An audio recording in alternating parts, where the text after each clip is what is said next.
Brand disclaimer. The views and opinions expressed by individuals on this platform, the callers plus invited guests, are their own. The information you hear does not reflect the overall views of all parties associated with this brand. We encourage everyone to research all things heard live or via archive for edification purposes. Discretion is advised.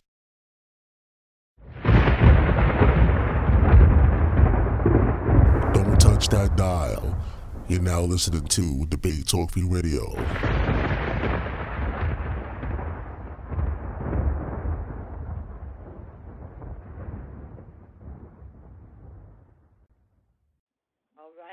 All right. Greetings and welcome back once again. And no, this is not the voice of Sal Sultan. This is the voice of Emunah Yisrael. And I'll be standing in for Sal today as your moderator and host of the Roundtable episode number 40. You heard it correct. The Roundtable episode number 40. Welcome to those. I believe we're on the 9th season of Debate Talk for you. So those who are new to the channel, feel free to go back and listen to all of the old seasons, but of course not now. But today we're going to talk about black culture issues, and I personally do not like the term black. So if I say quote unquote, understand what I'm saying. So quote unquote, black culture issues. That's what we're going to be speaking to today. We have a great panel that has joined us. So what I'm going to do, and if I say your name incorrectly, feel free to let me know so that I won't call you incorrect all night. So we're going to introduce the panelists who are here, and then we're going to open up the floor to kind of have this discussion. And I believe it's based on a video that was released. We have the creator of that video here with us, and so I'll introduce him first. I believe it's Scott. Scott, are you on the line? Yes, I am. Can you hear me? Yes, I can hear you loud and clear. Perfect. How are you this evening? I'm good. What about you? Oh, man, I'm doing good. I believe you are the creator of the video. Would you like to introduce yourself, let the audience know a little bit about you as we go around to the rest of the panelists and allow them to do the same? Mike is yours.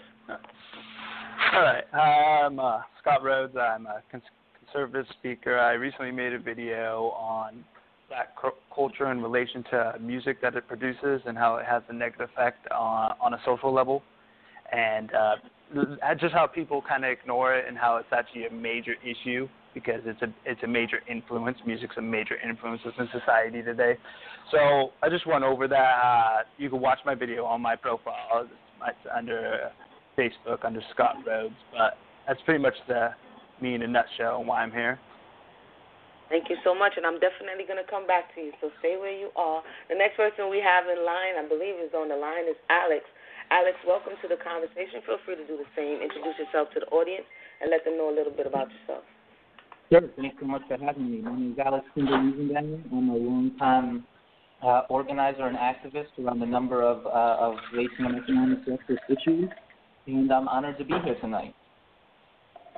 All right, thank you so much for joining us. And as a friendly reminder, if you're not directly speaking, feel free to mute your mic. Feel free to mute your mic so that we don't have any feedback. I didn't hear any so far. I was just doing the general announcement. So feel free to mute your mic until it's your turn to speak. Also, another reminder here at Debate Talk for you: no foul language is allowed. We keep it clean, we keep it professional, and we keep it respectful. So I know discussions such as this might get hot, heated, and whatever the case may be. All of that is great as long as we keep it clean, respectful. And I believe we have Bleedo in the house. So now we have Bleedo in the house. Bleedo, please welcome to the conversation 40. Feel free to introduce yourself and let them know a little bit about you. Okay. Can I be heard? Loud and clear. Okay, cool. Just want to say peace to the. Looking forward to a great discussion. Hopefully, we can find some type of good solution and dialogue to what's going on in the black community or with black culture. I myself am a musician. I do hip hop music. I've been doing hip hop music pretty much I'm gonna say for a long time. Let's put it like that. I've been doing hip hop music for a long time. Released a few albums. Have a few things on iTunes, and I have a few things on like Spotify, things like that. So I'm definitely looking to speak from the perspective of a music artist and the music of hip hop as a whole. Also, I am into the that's enough. I'll add more to it later, but that's pretty much where I stand at.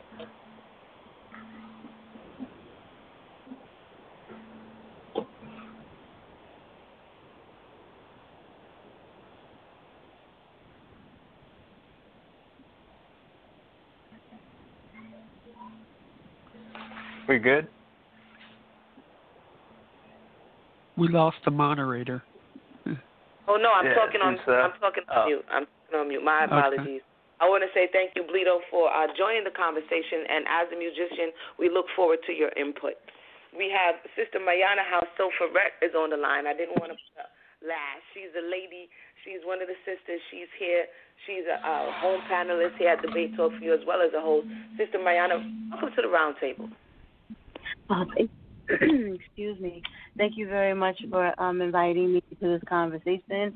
I really look forward to some of the points that I anticipate you brought out, and so I'm very excited about getting this conversation started.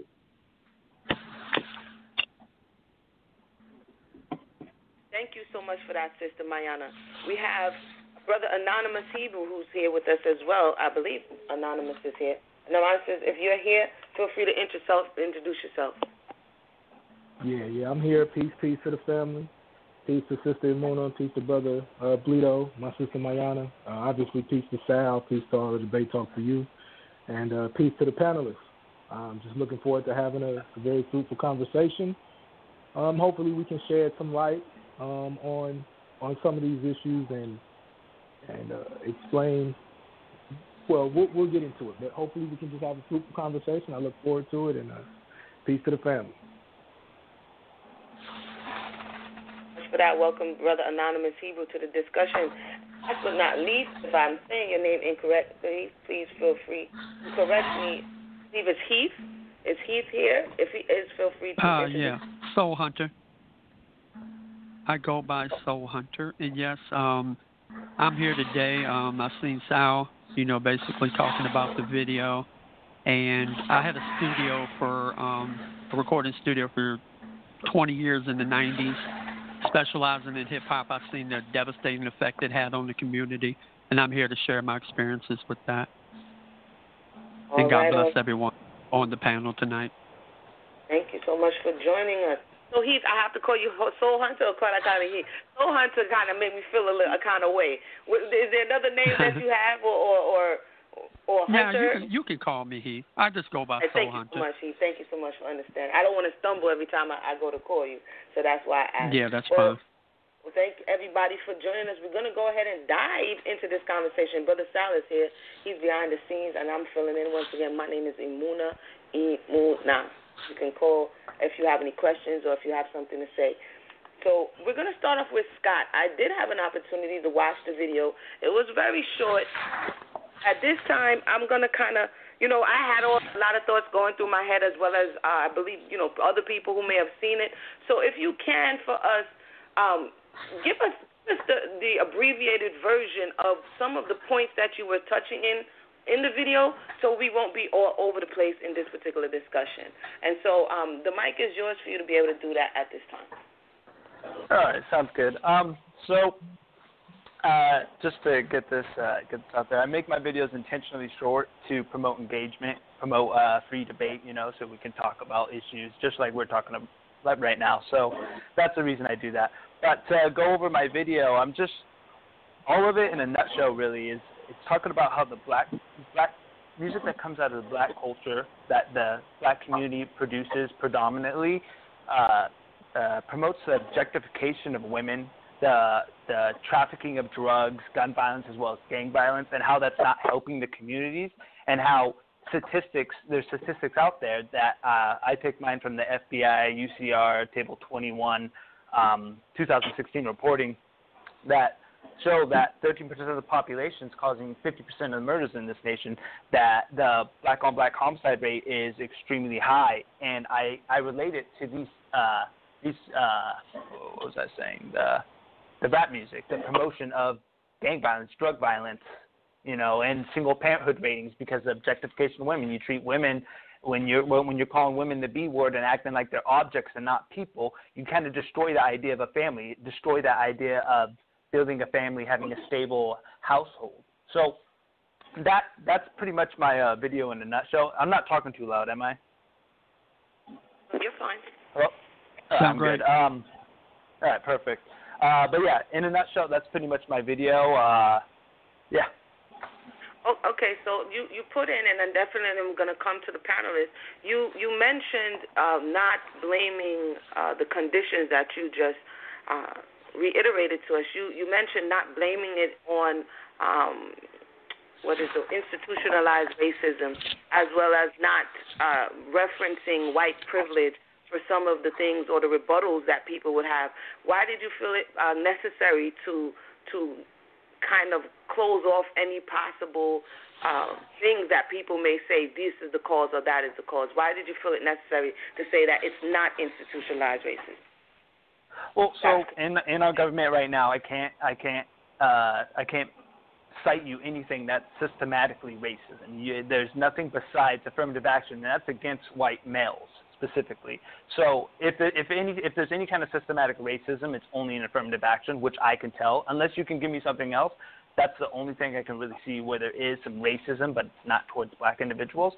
But what I made this video more about was trying to how would I say this? Kind of lost my train of thought. Where was it? What was it called? What did you just say? You said white privilege. So myself, I grew up very poor, and there's plenty of other people that grow up very poor. There's nothing about my skin pigmentation that gives me any sort of privilege. There's privilege in power. There's privilege in having a family that historically has power, but that's not everyone. That's the rare select few that have power.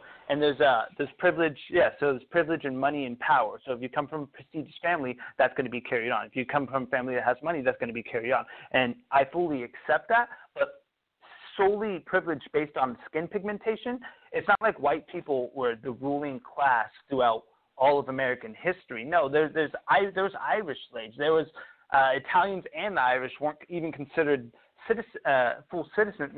Is it citizens? I think they weren't considered full citizens at one time. Grouping white people and saying that we all have privilege gives black individuals a sort of chip on their shoulder because they have to work harder, when in reality, our nation as it stands right now, there's plenty of poor people, there's plenty of people that are born on the same level as everyone in poverty. Everyone has an equal chance. There's no systematic racism in place.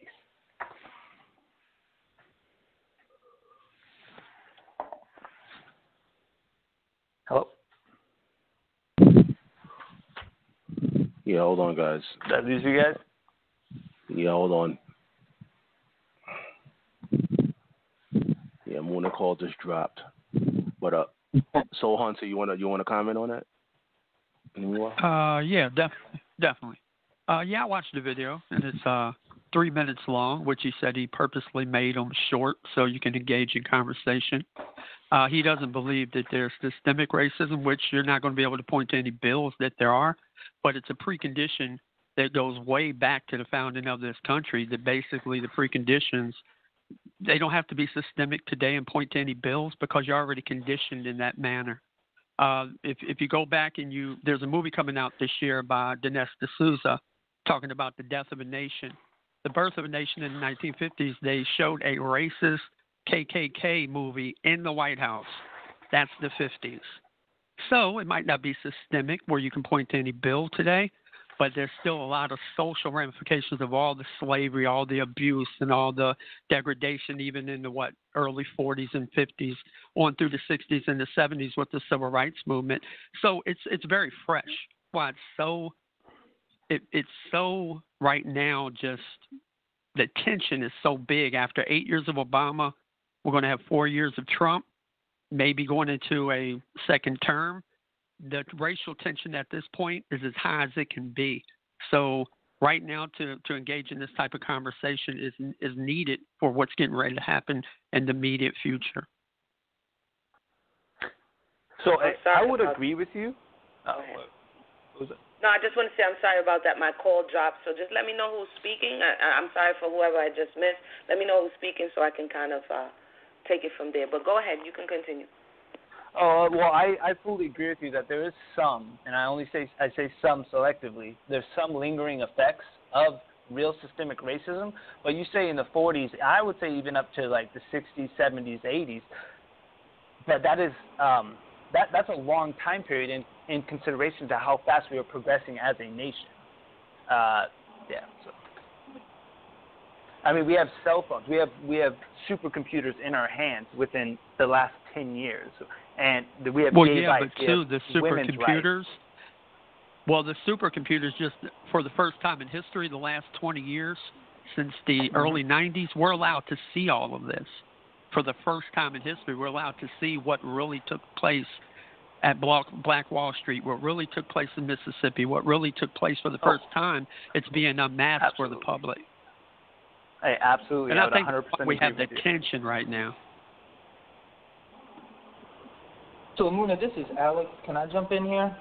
Yes, Alex. I'm just wanting to try to catch up. I'm not sure what happened. My phone dropped, and so we had a little exchange, and maybe I'll continue to listen so that I can get on board with where the conversation is. But definitely, Alex, I believe we were on the points that we possibly agree on, and then we'll get to what it is that we disagree on. And you feel free to expound on if you agree at all and some of the reasons why. So, Alex, sure. This might be the wrong spot then, because the piece I have to come to is the suggestion that systemic racism doesn't exist in America anymore. That's a very comfortable thing for us as white people to get to say, right? Because it lets us off the hook and it plays into, the founding myth for America, right? Which is that wherever you are is because of how you worked. And for white people, we get to claim that we earned whatever we got all by ourselves. Like, my ancestors are Irish. Did they experience oppression when they came to America? Absolutely. But suggesting that because of that, in some way, black folks do not still experience systemic racism is, to me, either willfully ignorant or just ignorant. There are bills, and you don't have to go back that far. The GI Bill codified, right, that white folks, white middle-class families could own property and buy a house in a way black folks weren't. Home ownership being the way middle-class families have built wealth historically in America. Black folks were tied off from that. Then the next generation, through redlining, black communities were still tied off. Today, you can look at any indication of how the government treats folks, and you see a systemic difference, just looking at issues of incarceration. Right? If you look at every choice that is made along the way, there is a systemic preference for white folks over black folks. White people and black people use drugs at the same amount, same percentage of the population. And yet black folks are overwhelmingly overrepresented in the incarceral state. I, as a white person, don't have to fear for my life with every interaction with a police officer. Our black brothers and sisters do. Our education system has been created unequal. And there have been systemic choices. The decision to base education funding largely on local property tax while segregating our communities are all systemic decisions. And these play out in 100 small ways that add up to one huge way. And just saying the problems in the black community are based on what's coming out of music and black culture is a wonderful get-out-of-jail-free card for white folks, but is deeply and I say this with respect, Scott, but it's deeply ignorant of the history of our country and of racism and of systemic racism. We can come back to some other things soon, but I don't think we can let that point go. And this claim that this doesn't exist is false and damaging. Thank you so much. Hold on 1 second. We're gonna make sure that we get to everyone on the panel to get their introductory thoughts. You brought up some very interesting points, some of which historically came to my mind as well. So I'm glad that you mentioned redlining. I'm glad that you mentioned the prison industrial complex. All of these that create the conditions such as ghettos, that create the conditions such as violence in communities because people have been marginalized. And as you said, as this conversation continues, we have to talk about how art comes out of, it manifests out of living, and we have to look at the conditions that are being set for people to live in this way. And so thank you so much for bringing that forward. We're going to go to Brother Anonymous Hebrew at this time and allow him to give his opening thoughts on the conversation. Yeah, I want to make sure. Can I be heard? Am I heard okay? Loud and clear. All right. Oh, man. There was a lot. I want to take the time first, I guess, to give my qualifications in terms of when we're dealing with this from a music aspect first. You know, I have all of my life either been involved with some type of independent record label, from opening up for acts like E.40 to T.I. to even like the Wailers to Fall Out Boy, all types of different acts, even to having my own independent label where I was dealing with executives. And the reason I bring this up is because we need to understand who really controls the music industry. The kingmakers, so to speak, are not people of color. I know you see a Dr. Dre or a Jay-Z, and it's easy to think that a Lil Wayne makes the decision, but he doesn't. He gets a budget, and he has to produce based upon that budget. Those people that give him the budget are the people that determine what people want to hear. They're the ones that decide what hits the radio, and we can even get into the radio and how that works. So I think it's kind of disingenuous to assume that these people of color are making music just to denigrate black women. There are plenty of times that they make certain type of music and it just gets rejected or it gets shelved. For every wild or angry artist that you hear about, there are 3 or 4 backpack rappers or conscious rappers that you don't hear about. So once again, I just think that's very disingenuous. But to speak to this point of systemic racism, I guess I'll go in reverse order. So we can go from let's deal with slavery to then the black codes and the Jim Crow era where our forefathers were sharecropping. Then you get to the civil rights era, redlining. Then we get into the 70s and 80s where John Ehrlichman is one of the members of the Nixon campaign admits that they were purposely targeting the black community and the hippies in order to discredit them. And then we get to the 90s, where in the 80s and the 90s, where we see crack is released upon the black community, right? All of these things, I mean, we can just keep going on and on and on, and to now where we see mass incarceration, when we get to what we got the basketball years, where the Clintons were responsible for these Rockefeller laws that purposefully attacked people that were selling crack, but not attacking the European or the people that are rich on Wall Street that are doing the same thing with cocaine. So now let's come to present day. This systematic racism has been in existence since the inception of this country. It's bred in the DNA. So it's easy to say that, you guys have affirmative action now, or you have this, you have that. But these things, affirmative action cannot undo 400 years of mental oppression. And we can go into the epigenetics and how this fear and how this personal self-loathing is passed down from parent to parent. I think that's one of the biggest things that I hear our white counterparts, they don't think about. Like for you, and your name is Scott, correct? You grew up in the Bay Area, right? Yes, I did. All right, so I'm from the Bay too, right? And I've lived all throughout California.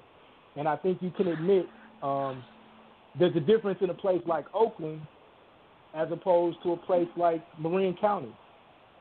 Absolutely. Would you agree with that? Right. And so that's not something that we designed as black people. We didn't set the boundaries of the Bay Area, right? But think about it like this. Do you understand how funding for schools is? Let's just deal with education, for instance. Do you understand, like, a school is funded by the property value in the neighborhood. So that means the lower the property value, the less money there is for education for those children. So obviously a person in Marin County is going to get a better education than a person in Oakland. And if you continue to do that for decade after decade, you're going to have these gladiator zones. And so this music is just an expression of those gladiator zones. It's an expression of what we have been bred and force-fed into us on a daily basis. And we can get into the TV program. I mean, it's so deep, bro. Like, it's in every part of this world, and especially in America. So I think it's hard to hear you say that systematic racism only exists to a certain point when the people of influence, they don't look like me. They look like you. I think you were also in the military. I was in the military as well. The people of influence don't look like me. They look like you. That in itself is a form of systematic racism. I look forward to hearing what you have to say about that. Thank you so much. That was the voice of Brother Anonymous Hebrew. The conversation is going in a lovely direction. I would just ask that if you're not talking, please mute the mic, because I'm hearing a little bit of feedback. We want to make sure that the other panelists can hear as well as the listening audience. So if you're not speaking at the present time, mute your mic so that we're not hearing any feedback. We're definitely going to give Scott an opportunity to speak to some of the things that were said, and particularly I guess we are singling out systematic racism at this point and giving a counter-argument as to why you disagree. And so we're not going to let anybody get lost in the sauce. I believe now we're going to speak to Sister Mayanah, and then we're going to come to Bleedo. So, Sister Mayanah, what are your thoughts on what you've heard so far, I guess, overall and as well concerning systematic racism existing or not in this country? Well, like the others on the panel, I think that it's important to first give a little context and introduce who I am and my personal credentials. I'm not a performer. I don't rap. I'm probably not the most musical person. You don't want to hear me sing. However, I am classically trained as an Israelite. I'm not an Israelite, but I am Israelite, but as an anthropologist.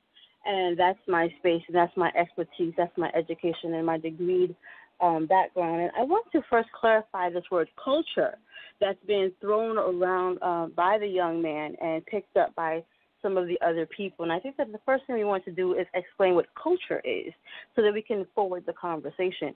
I'll read for you a very brief definition. That culture, first of all, comes from the Latin word of colia, and it means to settle, inhabit, cultivate such things as crops and domestic animals, and protect or defend.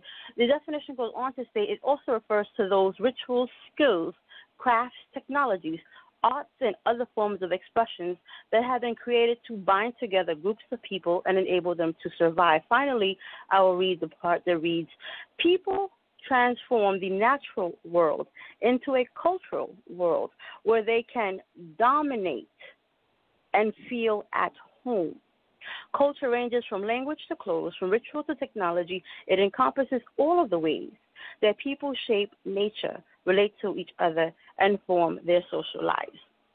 Now, some of the things that I want to highlight here is that parts of culture is the ability to protect and defend, part of the definition of culture. It also goes on to express that there's a number of things that make up culture, which includes crafts, technologies, arts, and other forms of expression. And finally, part of that is also the ability to dominate and feel at home.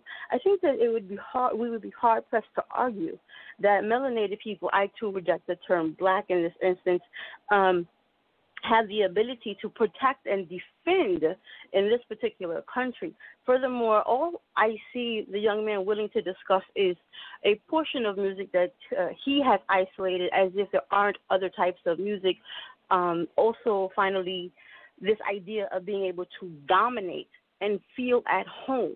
I think that there'll be a number of melanated people that would contest the idea that we are dominating and or feeling at home and safe in this environment. I would submit for consideration that if parts of our culture, as this is being defined here by anthropologists, then the crafts, technologies, and arts and the other like, so that would include such items as blood banks, pacemakers, home security, the caller ID, fiber optics, and the like. These are black culture then. So then if this is what black culture is, our technology, our art, our abilities, and our skills, then that doesn't seem to support this idea that the problem is internal. Because what you would then have to say that black culture is all of these successes and not the lyrics of these isolated and deliberately chosen artists, I guess you would call them. Furthermore, if you really want to, as you've heard the panelists kind of articulate in this discussion so far, even just so far, you hear that what you're trying to or what the young man is trying to present as evidence is lyrics versus legislation, where you're hearing the panel who is pushing back saying there's legislation on the books that are handicapping or disempowering or marginalizing the very people that the video and the young man is seeking to blame. Using lyrics in the face of legislation seems deliberately weighted. Obviously, when people are writing in songs, and again, I'll be able to contest that you can find on the other side of even rap music. Or, and again, we're not limited to rap music. Not too long ago, jazz was given the same problem. It was like, oh, jazz is the problem. The blues is the problem. Now rap is the problem.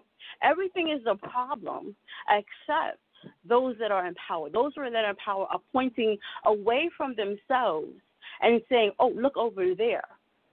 And so music, I think that music, it seems to be the least, it probably is the lightest of any possible accusation. I would end my thought with, it's a bit presumptuous to believe that you can discount, define, and resolve hundreds of years of not being able to participate, of not being able to sustain anything, to defend or protect anything in less than 5 minutes on a YouTube or social media platform.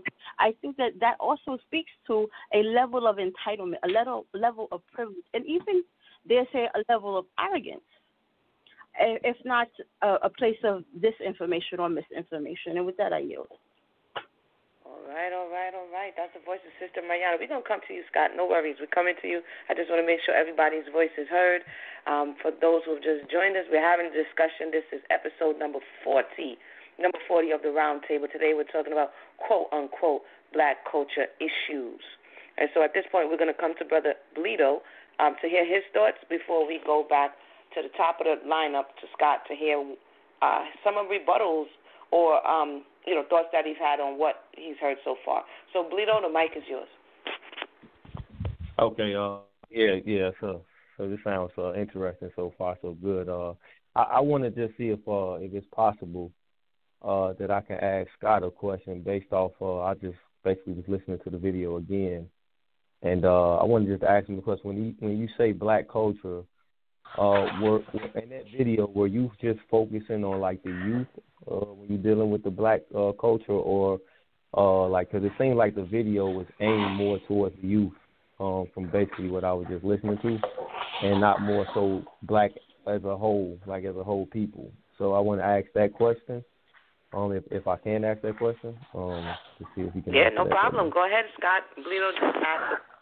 Are you just okay? Yeah. So. Or not? No. I'm just waiting for everyone to preach.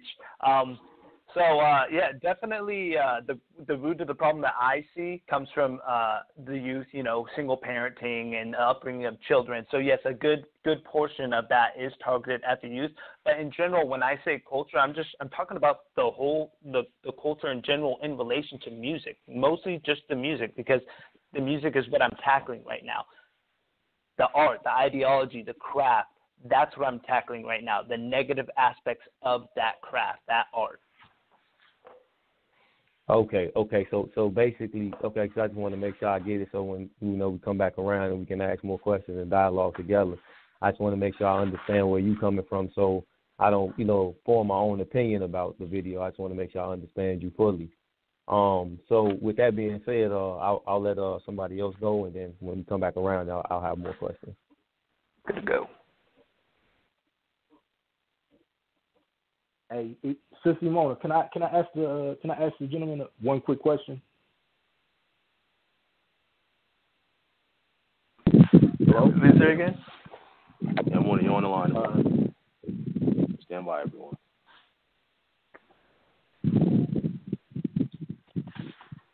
Yeah, Emunah, you there?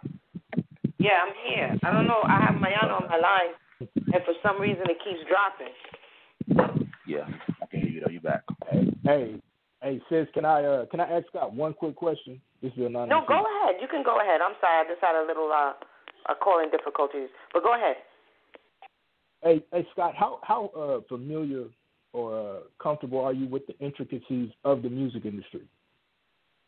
Can you be a little bit more precise with that question?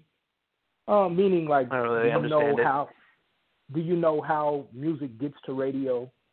How decisions are made about which record is chosen, what happens behind the scenes in the production of music, how each song gets chosen, who writes the music, who creates the music. How familiar are you with that process?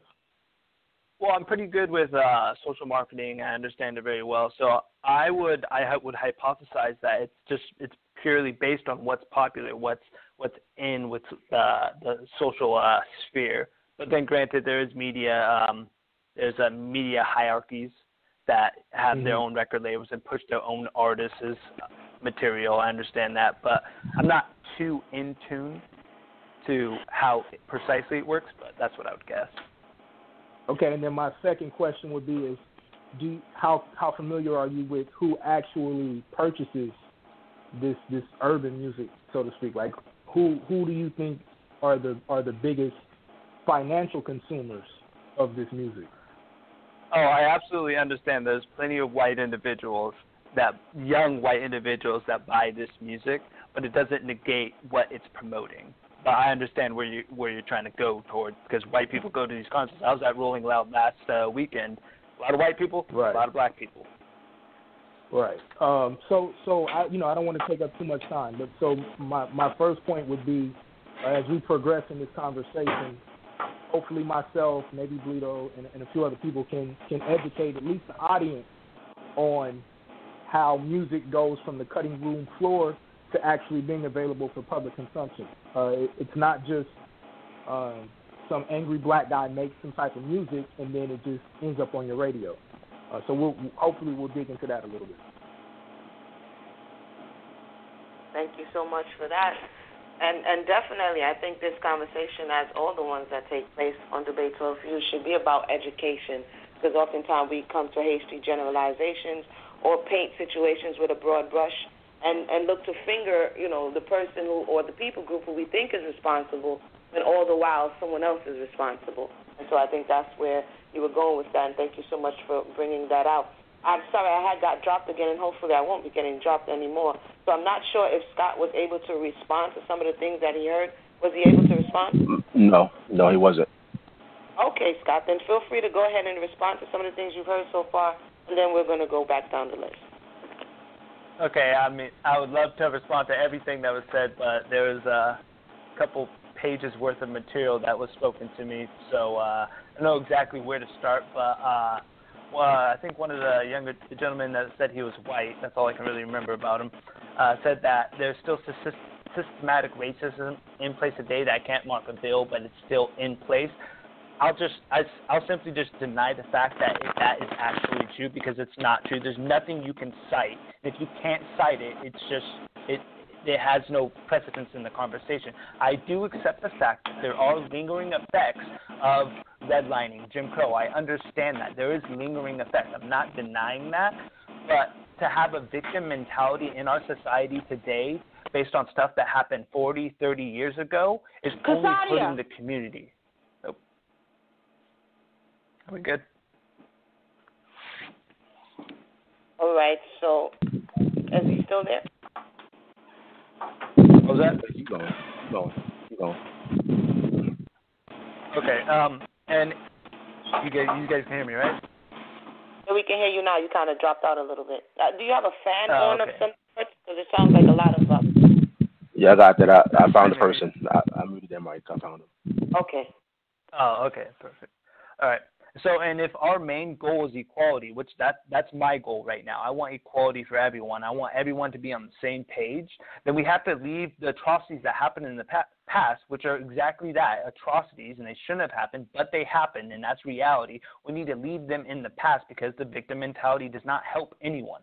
It doesn't help anyone to act like you're a wounded deer. No, if you want to be your own boss, if you want to be successful, you have to act like you have the capability. You have to believe in yourself, and you can't do that when you have this victim mentality lying over your head because of this social norm, this bandwagoning mentality that the black community is oppressed by the man, the white man. No, it's not. It's just simply not.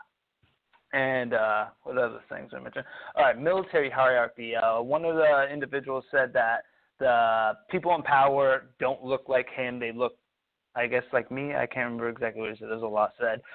In the military, the military does not see skin color. It's non-biased. If you ever worked for the military, and I worked for the military, I was in the Marine Corps for 4 years, they do not see skin color. You can become a sergeant major if you're black. It doesn't matter. Just as equally as you can become a sergeant major if you're white.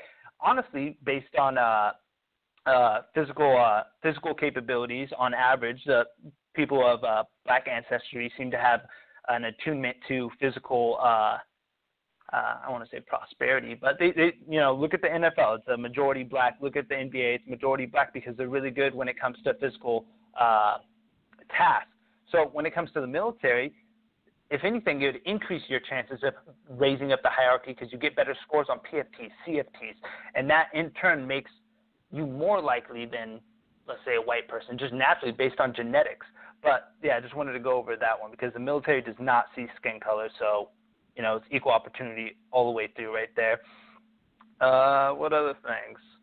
All right, and so the ladies said that there's other types of music, and it's like the black music that I mentioned or the black music that I'm referencing to isn't all music, all black music. I'm talking about what's predominant, what's popular, what are people listening to on the majority. And granted, a lot of those people are white people, and I don't think they should be listening to it too. I think it's a bad promotion either way for a white person or a black person.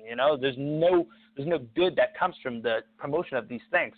So with that being said, I think that's about it. I can't really follow when it comes to you guys speaking to me. I can't really follow when you guys give me paragraphs of stuff because I got to write it down, and I don't have that much space, and you guys cover a lot of topics. So it's easier if we go one subject at a time for me. It's like right, 5 verse 1, so yeah. We're gonna try not to flood you out there, Scott. Because you said a lot. I personally want to be like, bullet point, but I'm gonna let the. It's hard for me to keep track. I want to talk to everyone. I want to address every situation, but it's hard to do that when I have so much material. No problem. We're going to go one at a time and then give you an opportunity to speak instead of letting everyone speak. But I just found it interesting that you say that the thought of white privilege doesn't exist, but the very ability to tell someone that your issues don't exist and it's not really that serious and you should get over it, that lends to this thought of white privilege, that the individual who is not enduring it has the capacity to tell the person who has endured intergenerationally to get over it. In essence, correct me if I'm wrong, that's kind of what I'm hearing you say. All of this is blah, blah, blah, I hear all that, but get over it. In short, is that what you're saying? Well, that's an assumption that I haven't been through any trials or in life. That's assuming that I grew up in a rich family because I'm white. No, I grew up dirt poor. The thought of me thinking that white privilege doesn't exist in the terms that you guys are talking about is purely based on the fact that there is no such thing as privilege based on skin color. There's 98% of our maybe not 98%, like let's say 90% of all individuals, be it white or black, are in the lower class of America. It's like poverty doesn't see skin color. Poverty doesn't have any biases towards skin color, and there's problems that come from poverty. That's why I said there's privilege on power, and there's privilege when it comes to money. But when it comes to my skin pigmentation, I grew up dirt poor, saying that I somehow have an advantage based on my skin color when no one here really knows what I've been through. I've had a horrible life, but regardless of that, to say I have a chip on my shoulder just because I'm white, doesn't that sound a little racist to you? Granted, there's people that really do have chips on their shoulders, but there's the vast majority of white individuals do not have that chip on their shoulder. There's plenty of white individuals that have had horrible lives, and for anyone to say that they have privilege and they should be ahead in life because of their skin pigmentation, I think it's ridiculous. I think that is racism. Well, I'm gonna let the next person in line, but I would submit to you that there are plenty of works that have been written by Europeans that speaks to this concept of white privilege. Right? There's a lot of information that they are attesting to say that. I understand, and that goes to the history of this country. When we say get over it, we can't get over it until we address it. And part of the history in this country is what you're talking about, that before Baker's Rebellion, it had to do with the haves and the have-not. But there was a part where they implemented this sort of so-called white and so-called black so that the division would be based on color and not class. So I understand what you're saying, but it's not in line with the history of this country. The history of this country says you do have privilege because of someone's skin color, and you are to a disadvantage because of someone's skin color. And when we're ready to have that conversation, I think then both sides will be willing to hear what one another is saying, as opposed to just denying it altogether and saying it doesn't exist. It's actually a thing. And there are many people at this time, even scholars and authors, who are willing to talk about it being a thing. So, we could definitely come back to that. But I'm going to go down the line, and so that we don't overwhelm Scott, because that's not the intent. I'm going to let Alex ask questions or comments or whatever, and then let Scott respond, and then we're going to go down the line, if that's cool with everybody, so we could keep it nice and orderly. So Alex is next in line. Alex, the mic is yours. Yeah, that's cool. Thank you so much. So, Scott, I think part of the confusion here is the idea that if you don't have all privilege, you don't have any privilege. There's certainly privilege to wealth and there's privilege to poverty. I relate to what you're saying. I grew up very low income. However, I still experience privilege as a white person. I still experience privilege as a man. I still experience privilege for being able-bodied. And there are all these other intersectionalities of oppression that cannot delete the fact that even if you're poor, you experience privilege for being white. Now, you said we can't cite anything.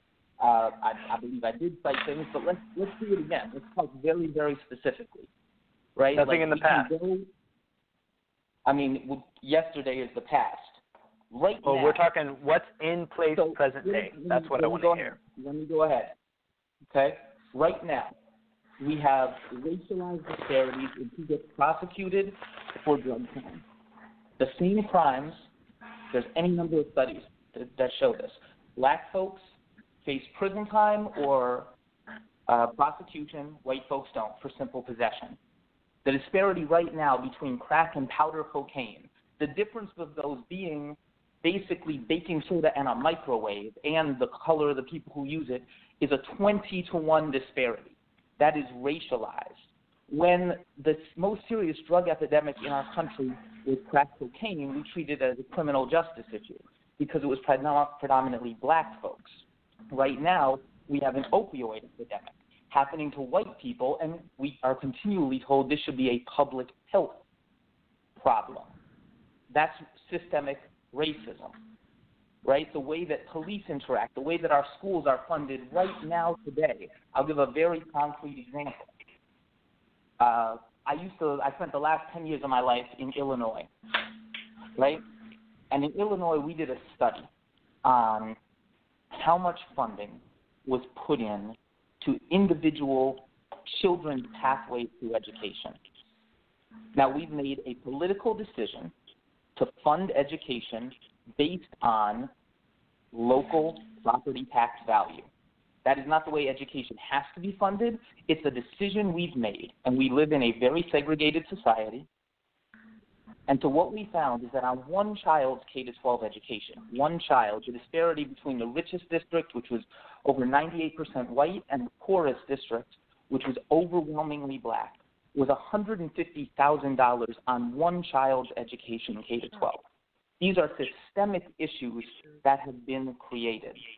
And then the last thing I would like to say, and I would echo what Emunah just said, there's privilege even to comment, right? You said, what I'm tackling right now, right? Like, why are you tackling the issues of the black community, right? Why aren't we tackling the issues of the white community? I think that a couple of the brothers on this program are going to talk a little bit more about the music industry. But why aren't we tackling the issue that almost all white murder victims are murdered by white people? Why aren't we tackling the issue that almost all mass shooters are young white men? Why aren't we tackling the issue that almost all psychopath murderers are white men? We don't it's talk about those as white problems, but we should, and especially as a white brother. Like, why aren't you dealing with those problems? Why aren't you dealing with your own backyard? Why are you coming into saying, I'm going to tackle the issues of the black community, when it's, from what you said, you don't even understand the way the music industry is funded and created? So that's where I'll leave it. I know other people have more to say. Okay. So first thing, I guess I'll comment on the mass shooters and why I'm not tackling issues in the white community. It doesn't matter what my skin color is. My skin color does not determine what I can talk about. I can talk about Asian culture. I can talk about white culture. I can talk about black cultures. My skin pigmentation isn't a determining factor on what I can and cannot talk about. You assume my backyard is of white individuals. You do not know that, and historically in my life that has not been true. So I'm talking on issues that I think matter, because I've almost been killed by gunpoint, by gun and drug violence 2 times. I've almost been killed by gang violence, just general gang violence. I have the scars on my head to prove it. Probably, all right, in total, let's say 4 times, about 4 times. So these are issues that are important to me, because I don't want anyone to go through the same situations that I've gone through, because people shouldn't have to worry about gang violence, drug violence in their backyards. And my backyard isn't white. But so I talk about black issues because they're not so apparent. I mean, I don't talk about white issues because they're not so apparent. When it comes to mass shooters, I don't really know how to break down psychological mishaps in the brain, because these mass shooters unanimously have psychological issues. I'm not a licensed psychologist, so it's a lot harder to pinpoint what's really causing that to happen. And it's a lot rarer when in occurrences to the what I'm talking about when it comes to the black homicide rate. And what's more interesting to me is that you mentioned why not talk about how white people unanimously murder white people. That is true, but the percentage that we're talking about is I think it's about 87% of white people killed by other white people. I think it's 95% of black people killed by other black people, an almost complete percentage. And I'm trying to tackle an issue where the black community is saying that the white man is out to get them, when in reality they almost have a complete statistic on homicides within their own communities to each other. So that's why I choose to tackle that, because it's so apparent right in the music. They're talking about killing each other for petty stuff like drugs, repping colors. That's why I talk about it, because it's in the music. I listen to it. I'm not innocent. I listen to the music, and I notice this stuff. That's why I made the video. Another thing you mentioned is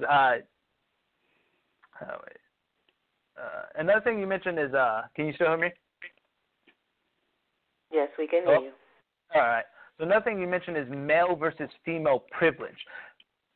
I agree that there is some male privilege in certain aspects, but there's female privilege too, and they go back and forth, and that will never be equal. That's always going to be a common factor in life, that there's privilege, but there's nothing in the government currently, nothing systematic in the government that gives males any precedence over females besides, like I mentioned before, this affirmative action, but that's not for males.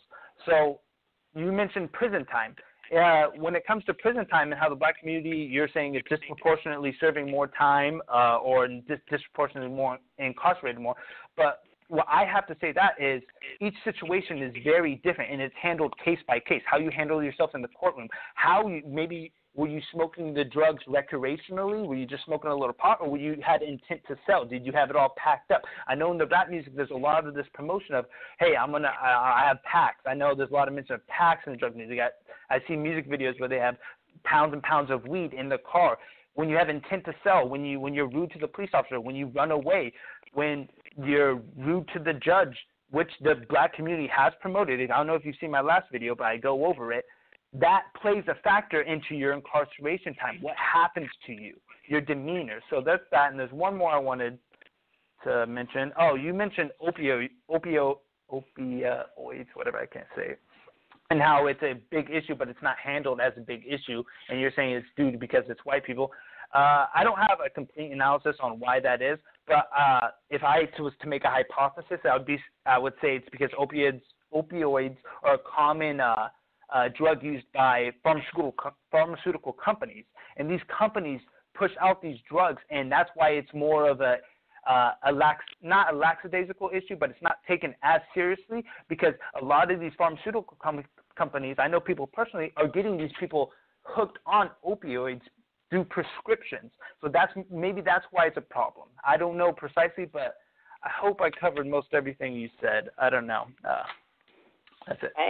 All right. Thank you for that. That was that. We have him here. He's a guest. He created a video addressing the issues in the quote-unquote black community, and we're having a friendly discussion. Heith, we're going to go to Heith. Got an opportunity to respond to some of his questions, concerns, or comments. Heith, the mic is yours. All righty. Scott, you said that you needed information or some type of evidence that racism still exists systemically. I have a sound bite, 45 seconds, that might be able to make you change your mind. A racial program for the 20th century. We must realize that our party's most powerful weapon is racial tension. By propounding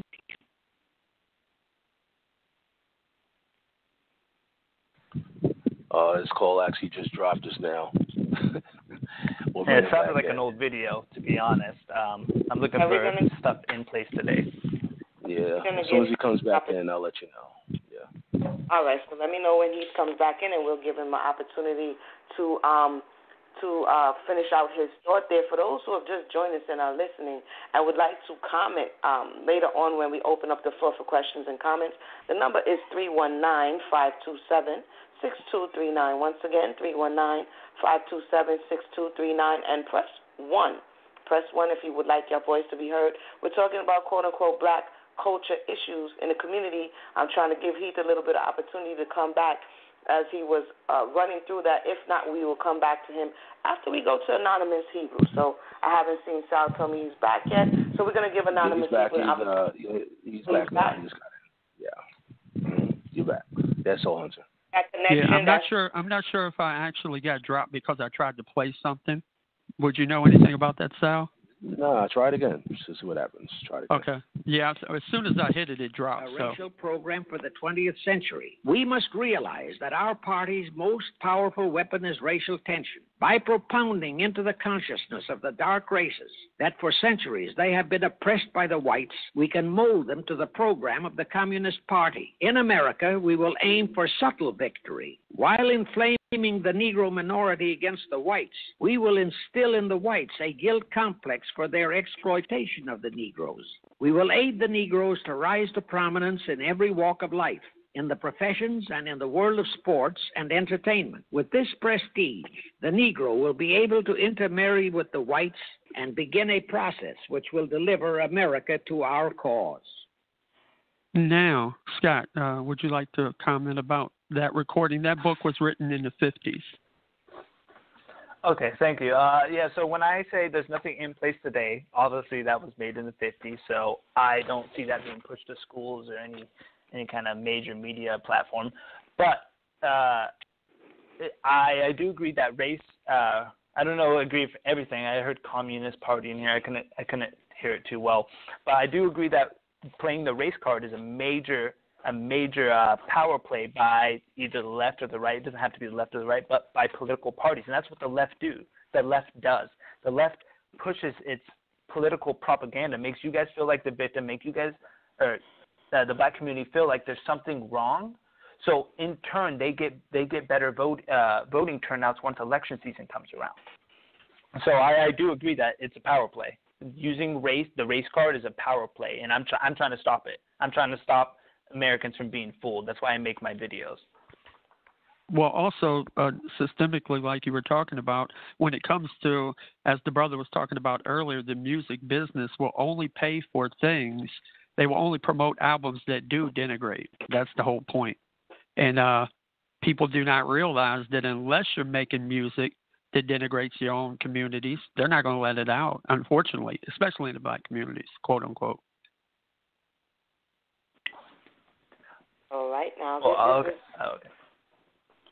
Yeah, I mean, this is something that as we come to the table and we're having this discussion, you can take back and consider while putting out information. Like, these are these are not conspiracy theories. These are things that have been proven over time.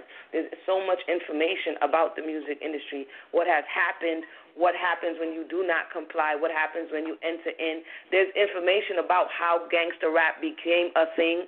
We see some of the progenitors of gangster rap now have totally changed their image and become something else. There's all this information about the prison-industrial complex and the connection with the music industry and pushing things in a certain direction to get melanated bodies in the seats, in the cots, and all of these things. So when we talk about these things and we disconnect it from the reality, it's like we have a desire to make it all go away, but it's not based in reality. And so that's what I'm getting from the conversation, is that more education needs to be had to say, in 5 minutes we can't come up with, see, this is the problem, I found it, aha. It's way more deeper than that. But with that said, I'm going to go to Brother Anonymous, and then I'm going to come to Sister Mayanah, and then Bleedo. So, Brother Anonymous, your thoughts, questions, or concerns for Scott? The mic is yours. Okay. Scott, it sounded like you wanted to say something before Sister Emunah started talking. I want to give you a chance to get any thoughts out, because we're going to dig into a couple of things real quick. Is there anything else you want to say before I get started? No. To be honest, I can't remember what I was going to say. Just make sure we handle every point case by case, so I don't get lost. Yeah. No doubt. You can go ahead. And I'm gonna ask Emunah just to give me, just a couple of extra minutes, because I want to deal with a couple of points, and we're gonna have to go back and forth on these points, because he's brought up the military. We need to deal with the music, and then I'm gonna give him just some statistics in terms of how systematic racism is really affecting the community. So first, I want to deal with this military. So you were in for 4. I was in for a little longer than that. And so I'm going to deal with first, you brought up specifically a sergeant major. So the way, and I know you're going to agree to this, the way that works is I don't know if people understand a hierarchy, but a sergeant major is what we would call an NCO, a non-commissioned officer, as opposed to a CO, a commissioned officer. So the NCO is your sergeant, your staff sergeants, your sergeant majors of the Army, right? These are the NCOs. These are the guys who are doing a lot of the field work in the field, like when people get deployed. So I've been deployed several times. I actually was a combat soldier, so I understand how these things work. I was a soldier. I was a team leader. I was a sergeant. I actually dealt with the sergeant majors. Those people aren't the guys that are the movers and shakers. The movers and the shakers are the generals, are your lieutenants, are your majors, your colonels. These people do not look like me. I'm sorry, brother. And the main reason that they don't is because a sergeant major is a lifetime position. You can come in as a regular private, an E1, work your way up to an E9, become a sergeant major. That's a 10, 15-year process. A lieutenant is somebody that goes to West Point or goes to Annapolis, whatever branch of the military you're in. They go there for 4 years, 6 years, and then they come out and they're immediately put into a position of authority as an officer from going to college, right? So now we're going to get into how this systematic racism thing works, okay? So if I'm a regular little guy from Oakland and I got dreams of going to college, by the time I get to high school, I've experienced all types of various things that may even keep me from getting into college, because I may have a felony, or I may have something on my record, or I just may not have been bred and taught to do that, because like I said, the main thing I brought up to you is the disproportionate amount of money that is dedicated to the schools in an urban area, right? So like I said, and I've actually lived in Marin County. I lived in Tiburon because my mom drove for Golden Gate Transit, right? So yeah, I know the disparity, right? I was the only black kid in the school to the point where we moved. It was too expensive. And she had a good job, right? But she kept moving us because I originally lived in Richmond for years of my life. Then we moved to Oakland. Then we moved to Vallejo. Then we had to move back and forth through all of these better neighborhoods because crack kept taking over everything. So what we see happening is this college thing, right? If you're the average black kid in America, you're not taught to go to college and go to West Point to become an officer, right? That's not even what's put in front of you. That's not even what you see. So to say that anybody can work their way up and then your actual position was a sergeant major, that goes to show your lack of being in touch with understanding who really makes the decision. The sergeant major doesn't make the decision. He tells the lowerlings what to do. The general, the lieutenant, the colonel are the guys who make those decisions. And am I saying that there are no black lieutenants, no black generals, no black colonels? No, but I'm saying by and large these people are white. It's just what it is. So if you want to deal with that right now, you can, or I can go to the next point. Let me. There's a couple things I want to address. Let me address them. So yeah, I do agree with you that the commissioned officers are the ones who make most of the shots. I worked in the intelligence field, so in the intelligence field we're kind of mixed batch. So there's plenty of NCOs handling executive decisions within there, and what I mostly want to address is you're saying that people from the black community don't have the opportunity to become these individuals. I didn't say they didn't have the opportunity. Say it's not being taught. It's not something that is stressed. Right. Yeah. It's not something that's stressed.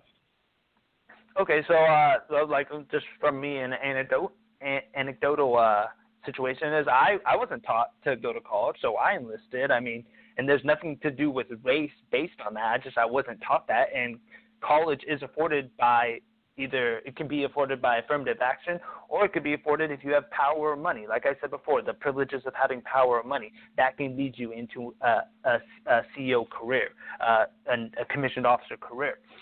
Having a felony is just not an excuse to why you're oppressed in some way. If you have a felony, it's because something happened. Maybe you were selling drugs. I don't promote the use of selling any drugs. I don't think you should do selling drugs or fighting on any level. So having a felony I don't feel like it's like a great standpoint to have when talking about racial divides in this nation or racial oppression in this nation, because a felony is just based on your for the most part, 99% of the time, it's based on your personal actions. So that's personal responsibility needs to be taken in those kind of situations. And you're saying that you're not taught by the parents, but then what are we taught? The black community isn't taught that to go to college by their parents. So what are they being taught? And if you watch my video, I list in the video that the single parenthood rating is like upwards of 7% within the black community. Single parenthood households have or have, I mentioned in the video, are 20 times more likely to have kids with behavior disorders, 5 times more likely to be poor, 9 times more likely to drop out of school, 20 times more likely to end up jail. And that's not based on skin color at all. That's just based on single parenthood. And when we have the music, like I mentioned before, when you have the music promoting the objectification of women, treating women like objects and not people, then you get single parents. You get men treating women like objects. That's what the music promotes. So that can be linked to what parents not teaching their kids to go to college absolutely is linked to having only one parent in the household. You can continue with what you were saying. So glad you brought that up because it brings me to my next point, okay? So now we're going to deal with the single parent, or however this thing works in your mind. The main reason that we have this single parent anomaly, it seems to be in the black community, has a lot to do with finances, and I'm going to explain to you why. If you go to the Bureau of Labor Statistics, and I'm just going to deal with, let me bring this up real quick, with just from July, okay? You can go through, and we're just going to deal specifically with the black male numbers from 2018. This is the most recent, okay? The black male in America right now has as of July 6, 2018, has an unemployment rate of 27%, almost 28%, whereas the white male has a 13.4%. If we go to the Latino has a 15.2%. The black man is almost doubly unemployed as compared to what the white or the Hispanic is in this country. Now I'm going to explain to you why that becomes so important, because our culture has to survive, right? You need money to survive. So what has been given as a remedy to our sisters? We have things like welfare. We have things like WIC. We have things like TANF, right? All of these things are put in place, but they do not qualify for those things if they are married.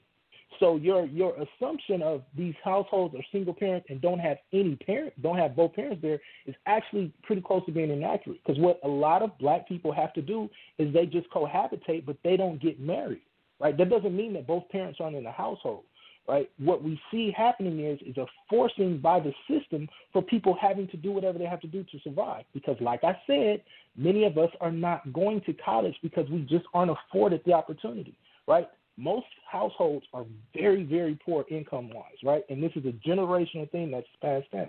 So by the time you turn 18, it's not taught, oh, go to college and get a good job. No, I got to help mom. My mom has 6 kids. Not my mom, but the average kid is thinking my mom has 6 kids, so I have to do something to help the family. I got to go get a job. I got to go here. I got to go there. They're not in a position, like I said, to go to college. So the unemployment thing starts to play a big part in this, right? And we have to see, by and large, most people that run companies are Europeans. They're white. So they're going to hire people that look and think like them. Like I said, this thing has been bred into our society. Can somebody mute their phone, whoever that is? So it's going to be bred into society. So what we have, by and large, is an unequal system based upon hierarchy when we look, especially in the male who has been taught by our society to be the breadwinner. So if you can explain, and I'll just say this part lastly, because the felony plays a big part in this, and this is how it works. Jury duty is based upon who's either employed and voting, right? That's how they choose their jury pool. By and large, these are going to be more Europeans because they have more of the jobs. So when the jury pool comes, this is somebody that is not from that area. They don't look like that person. They're going to be far less sympathetic to the situation. So you can sit here and think like, oh, no, everybody's in the jury room and they're just doing what's right. No, we have several statistics that show. We even have police stations that are completely shut down because they've been operating racistly. We can see like the thing that's happening in St. Louis, right? The police station got shut down because there was so much misconduct that was in the police station. You can say that that's an isolated incident, but it's not. This thing happens all around the country. So when you combine all of those things, you're sitting on a powder keg that allows people to continue to put, especially black men, at a disadvantage. And since I want to give you a chance to respond, but I don't want to take up all the time, I'm just going to get to this last point because it's really quick. The way the music system works is you have writers and you have performers. These writers write the music. The performer is told by whoever signs into a label, you need to work with this producer, you need to work with this writer, and we're going to put out this type of music, right? The performer, by and large, doesn't have a choice as to what type of music he can perform. He can try to put together great records that are community-focused and conscious-oriented, but that's not what the record company is looking to promote, because that's not what the young European male is buying. Like you said, the most people that are consuming this music are young white kids, right? Those are the people that are buying the music. Those are the people that are funding the music because those are the people with all the jobs. Their parents have all the jobs, or most of the jobs. Sorry, I don't want to say all. But their parents have most of the jobs, so they're able to buy most of the music. So therefore, they are the ones that are dictating what they're putting, what the media is putting out. So if you go to a radio station, you say, hey, look, I got this new record, it's conscious. They go and play it. No matter how much they like it, that program director is going to look at them and say, I can't spin this. I can't put this on the radio because it's not going to get people listening. The people that are listening want to hear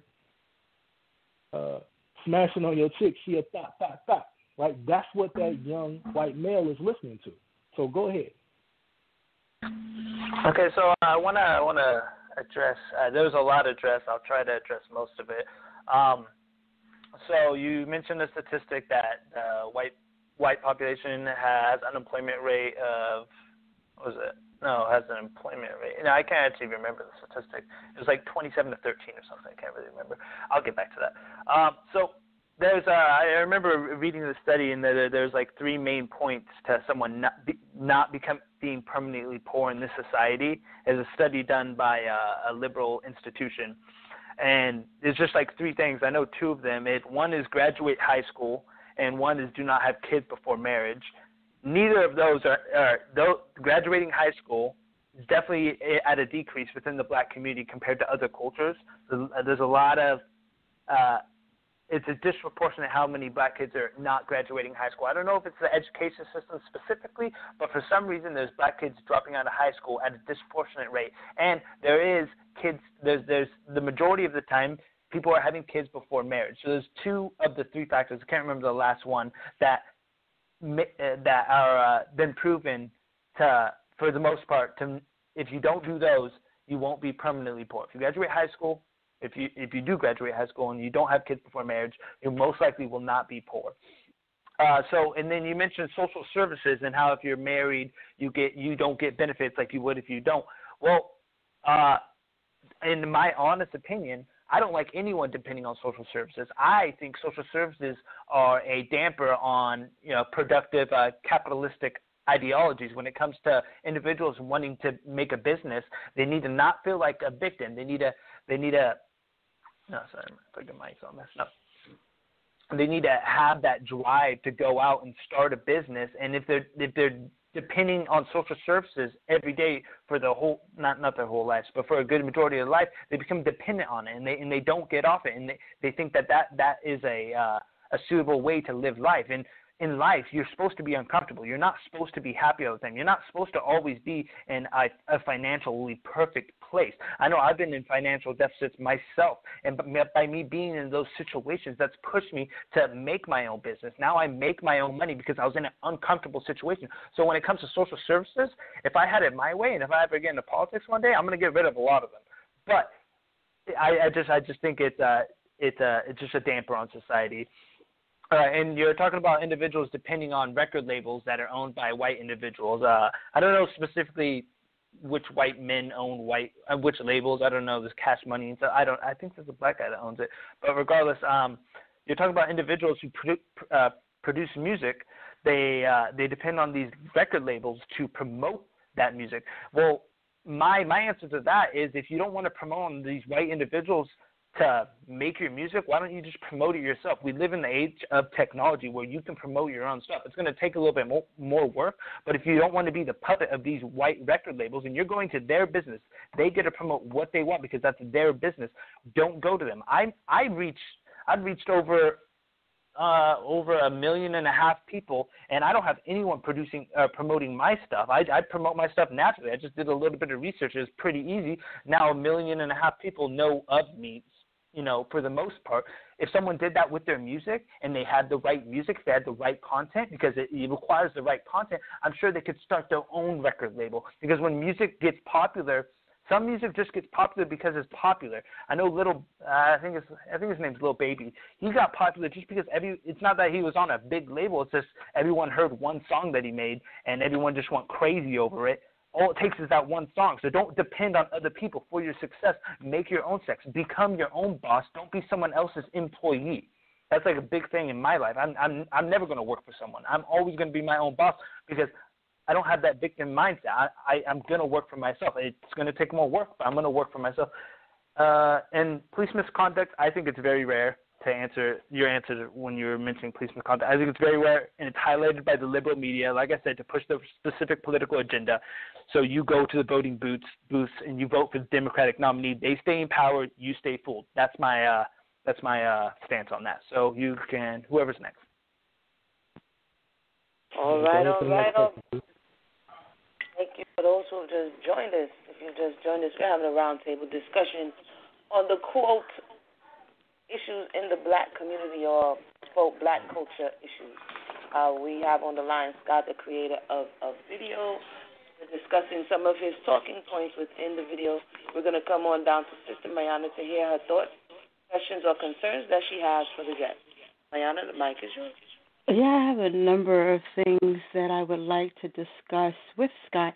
And fortunately, I don't have a problem with large paragraphs. I can keep up with the conversation with no problem. One of the things that I would like to state, first of all, is emphatically declaring something doesn't make it so. So one of the things, and Mr. Rhodes attempted to emphatically declare is that there is no such thing as systemic racism or systemic privilege and the like. I think one of the things we must do first is define the difference between systematic, which is the word that Mr. Rhodes continues to use, versus systemic, which is what the panel is discussing. Systematic deals with methodology, means that it's methodical. Something is happening methodically. It deals with how something is happening, versus systemic, which means that it's something within the system that is causing something. Now, you stated emphatically that there is nothing within the system that is marginalizing or devaluing this particular people group. This, of course, is patently incorrect, almost egregiously incorrect. It's impossible to live in the world and not observe these things systematically. I'll give an example of systemic racism.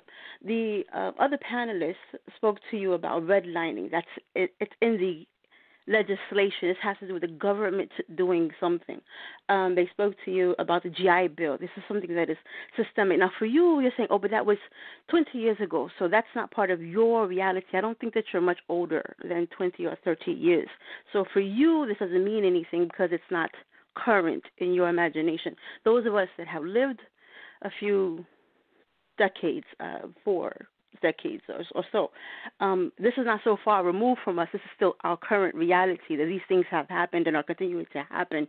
These things that you think are in the past happened to our fathers, not our ancient ancestors. This is one generation removed for many of us. So this is our current reality. But let me give you an example. When you can go into a supermarket or a drugstore and get a package of Band-Aids that says flesh-colored, and it doesn't match your complexion, it's closer to the fleshy skin tones of the European, that's systemic. They're literally asking you to buy into an idea of what human flesh looks like.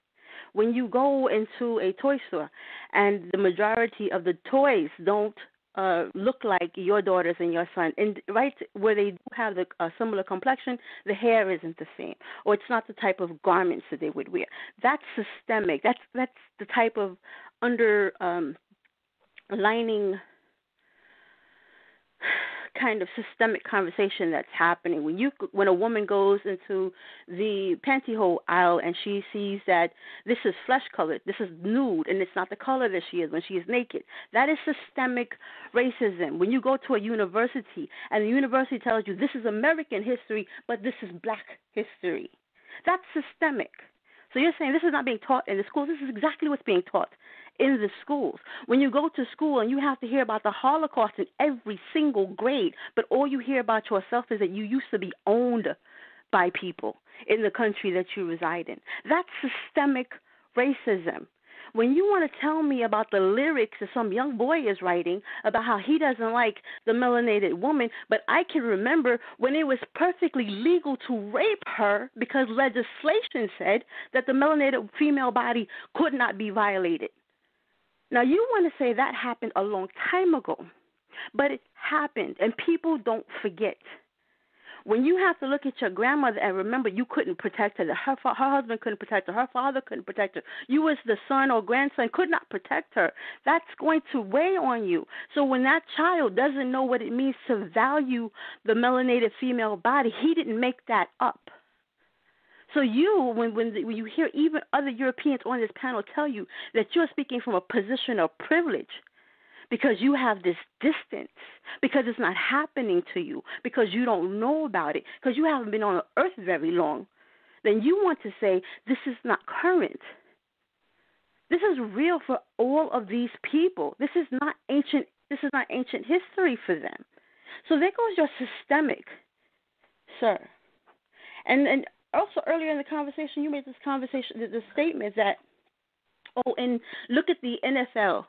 There are all of these players, or the majority of the players are melanated people. And then you made this comment about their physical prowess. Do you have any idea that this is nothing more than sanitized racism? It's a sanitized version of the brute trope that has been labeled on our men for centuries. that they're primal, that they're savage, that they're brute, that they have this physical prowess, and that this is the thing that makes them who they are. But in these intellectual realms, they're not allowed to be there.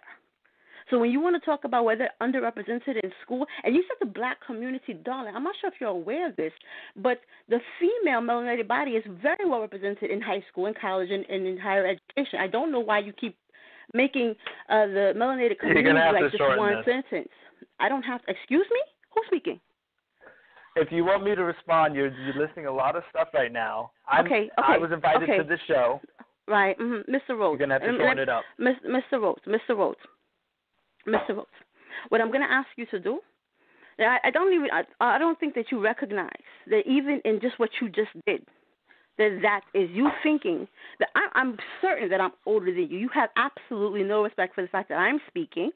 You didn't excuse yourself, and then you told me what I need to do. Do you understand that even in that part, even in your current behavior, that all of the things you want to claim you're not guilty of, you just demonstrated? You didn't interrupt the men that spoke. My topic. Yes, because they did not take forever, and they were wanting nice civil debate. You're going in a different direction. I want to address a couple things. Age has nothing to do with this. I respect you as a person, but if we want this conversation to flow, because I'm a busy man, you have to shorten it up like the other members did. Okay, listen. First of all, if you would like me to pause and give you an opportunity to speak, then you can ask me. And that has nothing to do with age. We've already went over this. Sir, again, so because, like I said, you went over a number of things, and because I don't have an issue remembering paragraphs worth of things, I'm going over those. If you feel uncomfortable, obviously, I would agree with that. I would definitely agree with that. If we don't mind, all right. This is Emunah Israel. I want to thank everybody for joining us. We are having a discussion. You know, these things happen. We're having a discussion. We're talking about, quote-unquote, issues in the black community. We've just heard from Sister Mayanah. The guest is asking for an opportunity to respond to some of the things that he shared, and then we have to go to Bleedo as well as a caller. So if it's okay, Mayanah, may we go to the guest so that he can respond to some of the concerns that you lay on the table. Is that okay, sis? Yeah, you can go ahead. There, bless it there. All right, Scott, you can respond to some of the things you've heard, and then we're going to go to Bleedo. We have not forgotten you, as well as the caller. So the mic is yours. Okay, just first off to get this through to everyone. I respect everyone on the panel. I love having civil debate. But when we are discussing, when we're having debate, you're not preaching to me. We need to have debate. I'll let you talk. You let me talk. That's the most productive way we have conversation. I was invited on here. I don't have to be on here. I get many of these invites all the time. But I chose to be on here because I want to talk to you guys. I respect you all, and yeah, that's pretty much what I want to say. So I love the fact that she, the last speaker mentioned the fact that Band-Aids are flesh colored. This is a point that I love to talk about because people don't realize it's just simple capitalism. It's simple economics. When the majority of the population is white in this nation, that means they're going to tend to that population to make profit. If there's more white people, they're going to make more Band-Aids that are white-colored, flesh-colored, like she said, to tend to these individuals because that's what makes them be more prosperous. That's what causes them to have more sales. The same thing happens in the makeup industry, the clothing industry, hair products. It's all based on capitalism. It's just simple, bare bones. There's nothing systematic racist about that at all. So I love that she mentioned that one because it's one I love to talk about. And she said that I was mentioning NFL players and NBA players saying that they're primal. I never said that they are primal or in any way less human. All I said that was I actually gave them a compliment. They're genetically gifted. They have genetics that makes them more suitable for physical tasks, which is amazing. I wish I had it. Like I can't even give a compliment without individuals saying I'm racist. This is the problem we have in this nation. This is the victim mindset that we need to correct. Like this one was my favorite, and she kept mentioning the past, what's systematic in the past, redlining, et cetera, et cetera. I'm not talking about that. And I already said that there are lingering effects. I don't know how long she's been in this conversation, but I have already stated and made a clear stance that is past. Those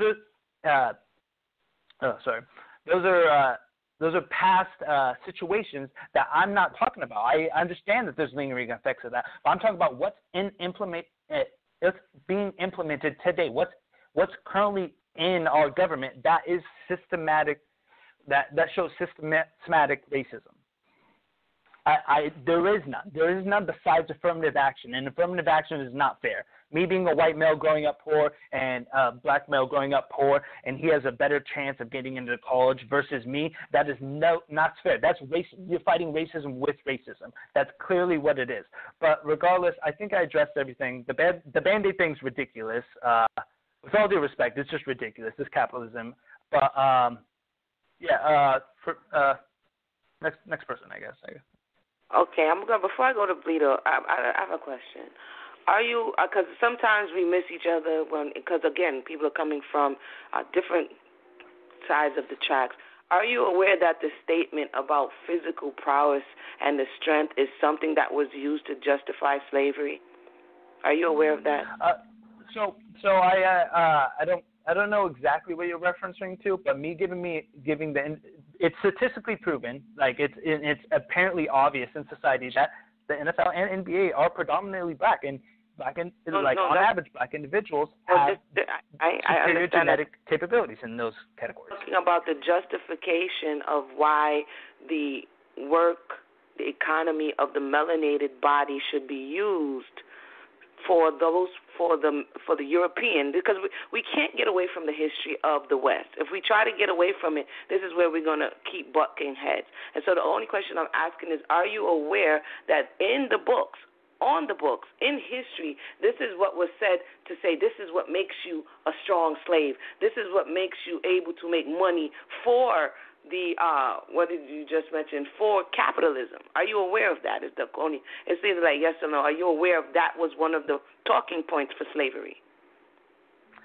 Yes, I'm fully aware that there was selective breeding. Okay. There was the prize fighting, etc. So I'm aware of that, but I don't see how that when you talk to racism today and me giving a compliment.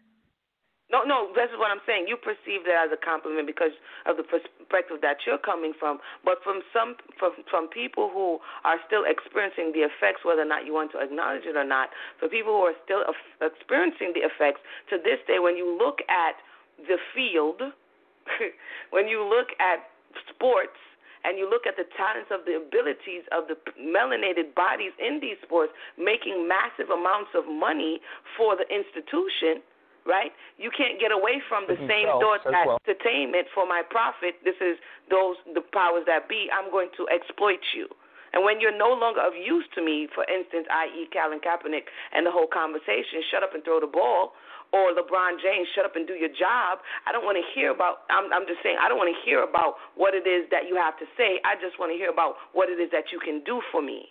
And this is the attitude, no matter how much money is or opportunity that you're saying, this is the privilege of one side against the next. My thoughts and opinions matter and yours don't. You're here to do a job for me. This is the conversation that we're having because this is the tone that was set in this country. Do you understand what I'm saying? So what she was saying is lending to you, you meant it as a compliment, but it had deeper roots, and it's still happening today. We can't deny that it's not still happening today. I would agree with you. It would have, the way I said it definitely didn't imply any kind of alternate, meaning to deeper roots. The way I said it was simply a compliment at that. And if we really look at it, it's honestly a natural, it's an identifier of natural black privilege when you think about it. When on average, when it comes to these circumstances, when it comes to professional sports, you are more attuned, more likely to be in the NFL, which is a privilege. It's a privilege to be in the NBA, the NFL, to be on anyone's record label is a privilege. To be making millions of dollars for playing a sport, that is an absolute privilege that people take for granted. It's not them, they're not slave workers. They choose to go to the NFL. Instead of working like everyone else, they have natural gifts. They have the privilege of having naturally superior genes when it comes to this, and they choose to go into these fields. So I'm not relating this to any kind of selective breeding. Maybe it happened, maybe it didn't. I don't know the exact specifics of each individual who plays in the NFL or the NBA. But when it comes down to it, that's not racist at all. That shows privilege on the other side, to be honest. But All right. We'll definitely come around and get to the caller as well. It's all about perspective. Bleedo, your thoughts on the conversation thus far? Anything that you have for Scott? I'm gonna just keep it because I don't really like the direction it's kind of winning in a sense, man. But it seems like it's like 5 or 6 against one person, and it's not really like a round table or a dialogue. So I just want to dialogue just for a second with the brother, and I think I'm gonna just fall back from the conversation, man, because I don't really feel the energy too much. So hey, what I want to ask Scott is I understand where you're coming from in the sense when you're dealing with. When you talk about slavery and trying to move on from it, I definitely understand that perspective. But I thought the focus point was going to be on the black culture and the music, so that was kind of one of the main reasons why I kind of chimed in. So the question I want to ask you is, okay, so let's just say, for example, the blacks, with the music, the hip hop, they rap about the killing and the degrading of the women. You say that has an effect on them as a people, right? But also Europeans or other nations, it ain't black and white thing, Mexicans, Asians, everybody else also listens to hip hop. What are your thoughts on why does it only affect black culture to listen to that type of music, and it affects them in a sense, but it doesn't affect the other culture or the other people? I love the question you asked me, and I respect your demeanor, and this is exactly how we have, civil discourse. And yeah, you're right, it is like 6+1, but nothing I'm not new to. But all right, so why does the music supposedly affect the black community more than other communities that listen to the music in proportion to everyone else? One of my hypotheses on it, I can't be sure, there could be many reasons, but it's since the music is coming out of the black community and black individuals or people from the black community can relate to it more because it's coming from an individual that's kind of from within their community. I feel like maybe that relation in turn promotes the idolization of these individuals. And when we idolize an individual, we want to be like them, so we act like them. I idolize MMA fighters because I've done MMA my whole life. So I idolize a man named George St. Pierre because that's what I wanted to do. I worked out all the time and everything. But he was white. I don't know if that has any relation, but I like the individual regardless. So maybe it's due to the fact that it's coming out of the black community and some people can relate to it.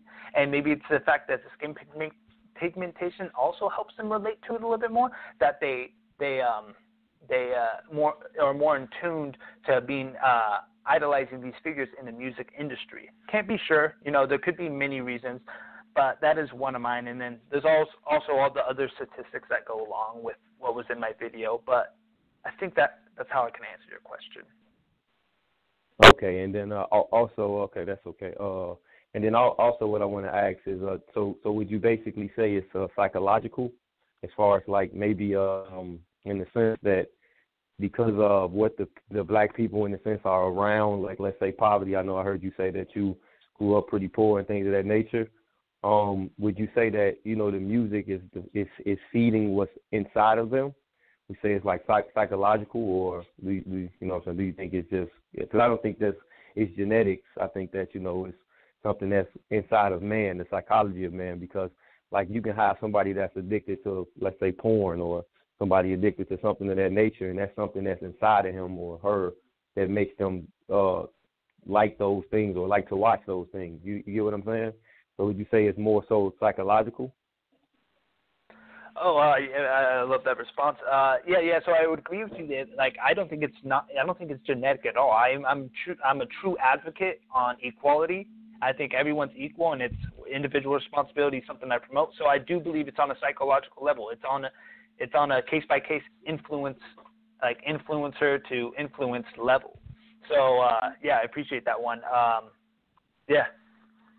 Okay, then just one more, and then I'm gonna fall back. Okay, so with that, what I want to just make, I guess just kind of make a point, I guess, and not really a question, but what I see is, and like I say, I do hip hop, I do both sides, and what I come to realize with man and with human in general, not just blacks, whites, or whatever, is that there's something in the universe that's called like a duality, where you have negative and positive. And for the most part, what we see out in the media, especially in hip hop, is that they promote the negative over the positive. There are plenty of artists that does, conscious rap or positive rap. There are, plenty of artists that raps about marriage, being in love, whatever it may be. And the world doesn't promote that. What happens is the world promotes the negative image of black people. And this is, on the surface level of what I got from your video, it's like what you see is just the surface level of what they promote. Kind of going back to what I was saying, with who puts the music out, you know what I mean? Because every race of people have what will be called negative energy. And, like you say, you believe that everybody's created equal. Well, I think that equality, in a sense, is to, and when you say equal, is to realize that somebody else, you're chasing somebody else that's superior to you. That means that somebody else is greater than you, and this is why the racism and people begin to talk about things as being racist, because racist is just meaning somebody that feels, or a person, nation, whatever, that they are more superior to the next person. So in a sense, everybody has in the human race has a bit of racism in them, where they'll support, their people or their color or whatever you want to call it. So everybody in a sense have a sense of racism. So what I would like to say is that I just believe it's the human mind that causes these things to happen. The situations and the conditions of what people see, what people are around, that cause them to do those things. If you're around nothing and you don't see, something that, like you said, being motivated to basically be your own businessman in that nature and not somebody else.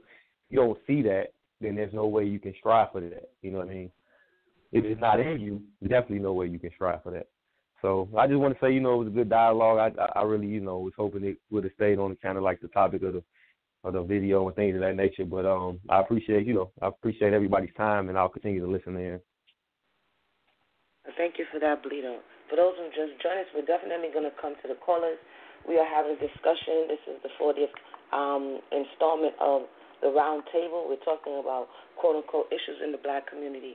I wanted to say something quickly because sometimes things get lost as the conversation goes on. And Bleedo made a comment as well as Scott made a comment, and I want to remind the listening audience as well as those on the panel, the initial structure of the round table was to allow each individual to say what it is that they had to say and that we can interface with the information that was, by the way, loaded, so there's no way you can pinpoint the topic because there were so many things dropped in the actual 5-minute video. That's number one. Number two, the suggestion from Scott was that it was too much to go through the lineup because there were too much for him to remember. And so the suggestion was to possibly have him respond to, because I didn't want it to be where one person was singled out. It was supposed to be a cipher where we're building on the information that was said. So I just want to clarify something, that this was not an intent to attack or jump on or gang up against anyone. The request was, let me respond to each and every person that says something. And if I'm misremembering, help me and get me back to the time marker where we said, you know what, go ahead if that's what you want to do. And so at that point, the tone of the conversation changes from building on a thought to having to defend necessarily, as opposed to learning that, yeah, I said this, but there's a possibility that I need to go, did you consider this, this, and this? And so as we proceed, we're going to go to the callers, but understand that that was not the intent, and that was not on behalf of Debate Talk for you to change the structure so that one has to feel like they're defending themselves and being, quote, ganged upon. And so I needed to say that. We're going to come back to the panelists because we are going to the 10 o'clock hour. I have to check with Brother Sal to see if we do have overtime. We want to thank everybody who has shared their time with us thus far. And hopefully from this conversation, information can be taken back to be considered. Because when we're putting out information, we have to be careful that we're not putting out disinformation. Because everything we put into the universe eventually will come back.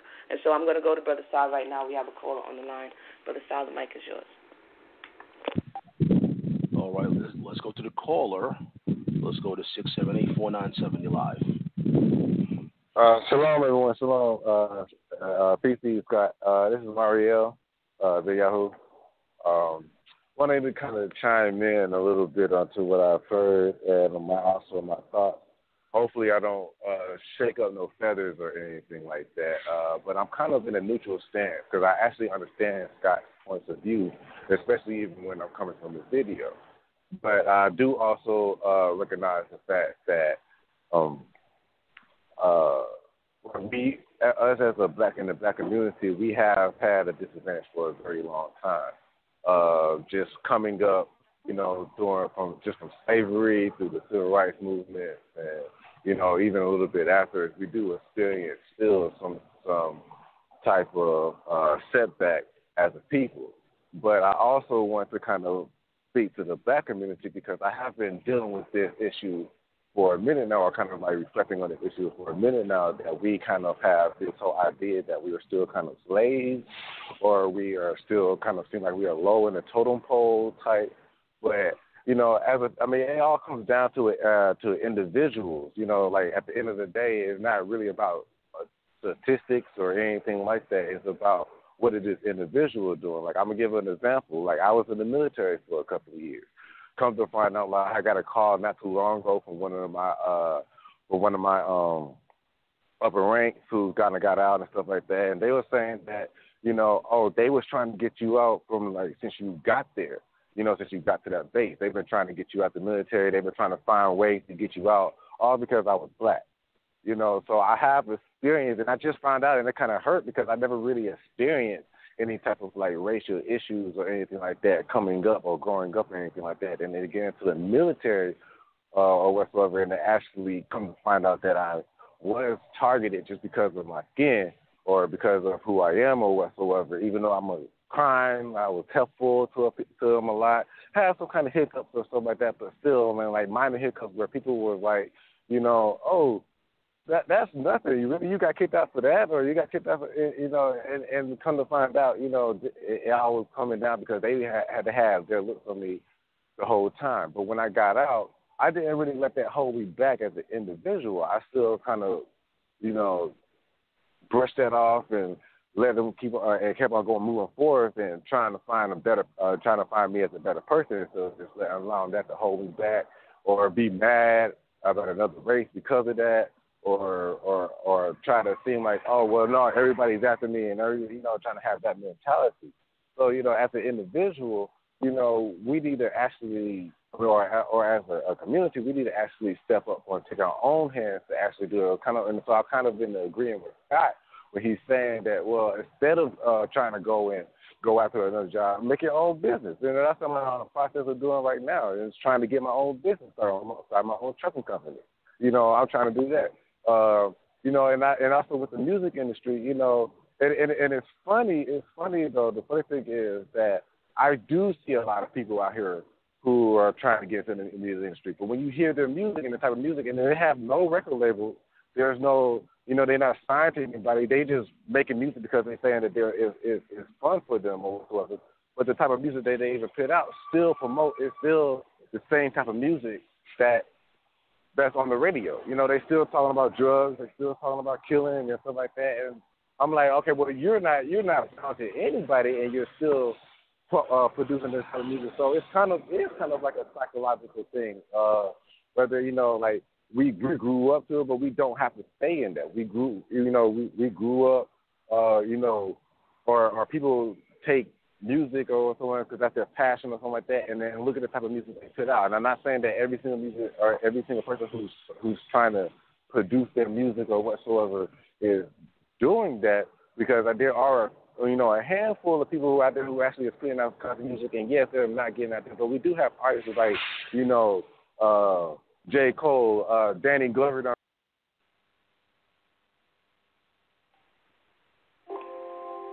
Sorry about that. I'm not sure. Marielle's phone was breaking up. Marielle, your phone was breaking up. We want to thank you for calling in and letting your voice be heard. If everyone is still with us, we are coming to the 10 o'clock hour. We have a little bit of overtime, If you have any questions or comments, feel free to press 1. Call in 319-527-6239. We're going to come to Heith at this point. We haven't heard from you in a while, Heith, and then we're going to come to Alex. We haven't heard from you two in a while. And let us hear your thoughts coming from being a European and hearing what you're hearing and the feedback that you have. Do you think that the conversation went left? Is it a ganging up, or is it just dispensing information that possibly we can take a look at things from a different side? Heith, the mic is yours. Thank you, Scott. Just want to thank you for being on tonight. It did seem like they were ganging up, or we all were, just kind of getting all the information out there and everyone trying to speak and let their voice be heard. Scott, you were talking about the breeding process, how black people are genetically gifted. Well, it's really not a gift. I don't know if people know, but Howard Cosell actually made the same statement that Scott made and was fired for it, saying that black people were genetically bred to be stronger runners. And they basically accused him of being racist. And Muhammad Ali at the time said, look, Howard Cosell's my friend. He's not racist. This is the facts. The Mandingo experiment actually bred the strongest women and the strongest men, coming up with a superclass, what they quoted, the superclass Negroes, because they wanted certain types of people on their farms to farm their fields. They looked at them as cattle. This is exactly what happened and why black people are genetically gifted in sports. And that goes away from the music, but it really don't. Because if you ever look at hip-hop, it is an extension of sports to me. If you go to Ice-T's album, Cop Killer, go on there and look at the picture of the cop killer. He looks like a monster. I mean, he looks like a weightlifter, and he looks brutal. He's got a rock band, a song called "There Goes the Neighborhood." When black people move in, white people move out, lowering the property value. So music, sports, and all that. I think why the topic got a little off is because when it comes to music, there's a lot of things being spoken of in the music, not just drugs and killing. I mean, I grew up with hip hop. Like I said, I had a studio for 20 years and produced a lot of hip hop in that time. I've been around killers. I've been around people that's killed themselves. I've been around all that type of stuff because the music did play a part in people's lives. When it became just not hip hop and it became gangster rap, because of the inner cities, gunplay, whenever the guns started getting involved and talking about it every single album, I mean, exponentially, the crime rate rose in the inner cities. And guess what? That's what happens when the music goes south like that. Music does affect people. I believe music, like Scott said, is the number one contributor to how this nation goes. The way the music goes is the way the nation goes. With the British rock invasion, with hip-hop, look at what's happened to our culture since the 50s. And that right there can prove that hip-hop, rock and roll music has had a big, big, big impact on where we are today. Scott, if you'd like to answer something off of what I just said. Oh, I love what you mentioned. I would agree with you. Even Martin Luther King was against the rock and roll uprising and everything. He was more conservative and everything in his ideologies. But for the most part, yeah, I can agree with you. There was selective breeding that was happening within when slavery was a factor in life, and that in turn plays a major factor in the genetics of black individuals today in our society. But the way I look at it is I don't want to look at the negative aspects. I don't want to look to the past anymore. I want to appreciate everyone for who they are today. And if you were genetically gifted, no matter what happened, because there's been atrocities that's happened to every race within history, within human history. There's atrocities that happen to every race. So what I want to do, and I'm a big advocate of equality, is just look at the present. Learn from the past, but don't live in the past. And we learn from the present. And there's nothing in our government, that's bringing anyone down that I can see that can be cited in the present day. There was stuff in the past. I accept that. And there's lingering effects of some of that, but it will linger for a little bit longer, and then hopefully it will just reside and it won't be there anymore. But the only way we can progress as a nation is if we stop playing this victim mindset. We promote the good civil behavior of all have a hard time with ours cultures, and yeah, that's pretty much my stance. I really enjoyed your last little comment. So, thanks. All right. We are going to go to Alex at this point. Again, we are getting to the 10 o'clock hour, so if you're not called in at this time, you're not going to be able to call in beyond 10 o'clock. So if you would like to have your voice be heard, press 1 now and call in. Alex, your thoughts? Yeah, thank you so much. I don't feel like this discussion went sideways. I feel like there's an old saying that you're entitled to your own opinion, but not your own facts. And, Scott, you've repeated the same thing a couple times, right? Like, there's nothing in present-day law, and then people on this panel have said, here's a law, here's a practice. These are... Nothing present. Okay, so I'll give you an example of what I said previously. Right now, the disparity in the jail time assigned for crack versus powder cocaine is 20-1. It's the same drug. And where's the law that makes that happen? That is in federal law. That's what the sentencing guidelines are. It was reduced from that 100 looks like to the 1 to statistic. 20-1. So this is a law. This is what I'm saying. But every time someone brings a fact, you bring an opinion. In your opinion... Well, you're bringing in a fact. No, you are bringing in a fact, but that's a statistic. You're mentioning a 20-1 statistic right now, but you're not mentioning anything that's federally in place that makes 20-1 that statistic happen. Sentencing guidelines for drug possession. That says black people need to be incarcerated 20 times more than a white man. What? Sorry, I missed you. Well, I'm just wondering... I know you're sending a statistic at me right now, and I understand that. But I'm talking about what is billed about, what is actually in implementation that causes black men to be imprisoned more than white men. I can't even think of anything that would be in legislation. Anything that would be readily available at all. You can list statistics, that's fine, and you can have hypotheses on the statistics, but that's not what's in implementation. Can I be allowed to finish? Yeah, sorry. So once again, whether or not you accept that, this is an accepted fact, and it's one of many that have been presented tonight, right? There are, in every situation, whether it's housing, education, criminal justice, economics, in every situation there are systemic factors that have been created both by law and practice that have created systemic racism. Now, I'm not going to argue this again because I just stated here is a law that is directly racially disparate, and you said that's not a fact. That doesn't speak to anything. No, I never said it's not a fact. I never said that's not a fact. I accept that there's a 20-1. Well, I'll let you finish, but you can't speak for me. You're going to respond. Let me make one more point, please. The second thing I'll say is that we should reject false dichotomies. The idea that can't both want to build your own business and take responsibility for your own life while at the same time recognizing that there are forces stacked against you that make it harder for you to do that than someone else, that's just a false dichotomy. The suggestion that it's either one or the other is ridiculous. I've never been to a black church where the message of we have to empower ourselves isn't preached 3 out of 4 Sundays from the pulpit. There are an incredible number of organizations, speakers, programs that are all about this same message and are happening. But saying that to do that we need to ignore all the levels of systemic racism and oppression that are happening is a false dichotomy that we shouldn't fall subject to. Both of these things can be true simultaneously, and we should reject that kind of false thinking.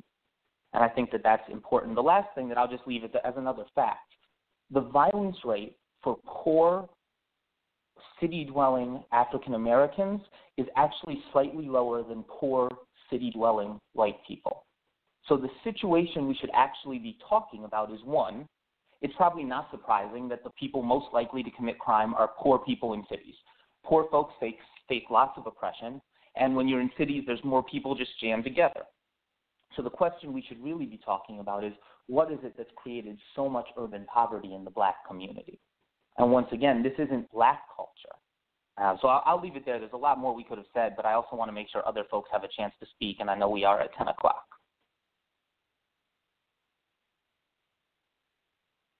Thank you for that, Alex. Scott, would you like to respond to anything you heard? Yeah, just real quick. I do accept the fact that there's I don't know that it's precisely that, but a 20-to-1 ratio when it comes to incarceration, blacks versus white. I accept that. I accept it as a fact. Maybe the statistics it's a little bit off. I'll accept that. Maybe it's a little bit off. I don't know, but I'll accept that. What I wasn't accepting is that there is a law that makes this so. Maybe there's a reason behind why this is. You can have a hypothesis on why this happens. You could call it racism. You could call it whatever you want. I have my own hypothesis as it relates to the music, but there's no law, I repeat, no law that makes this happen. That was my whole point. I like the statistic. I like statistics a lot. There's no law. There's nothing in implementation today. And you mentioned violent crime. Can I just clarify the facts real quickly, Scott? Is that okay?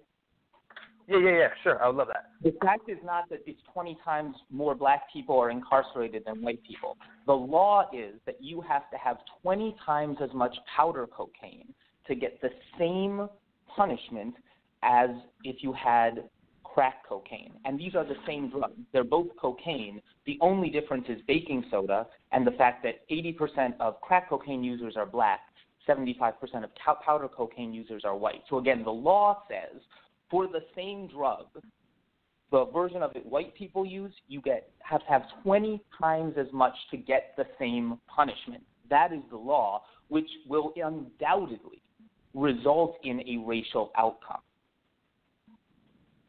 And this is a law in the book. So I want to clarify that that's what I was saying, and that's one example of many, many laws that work that way. Would you agree that giving 20 times the punishment for the same drug is unfair?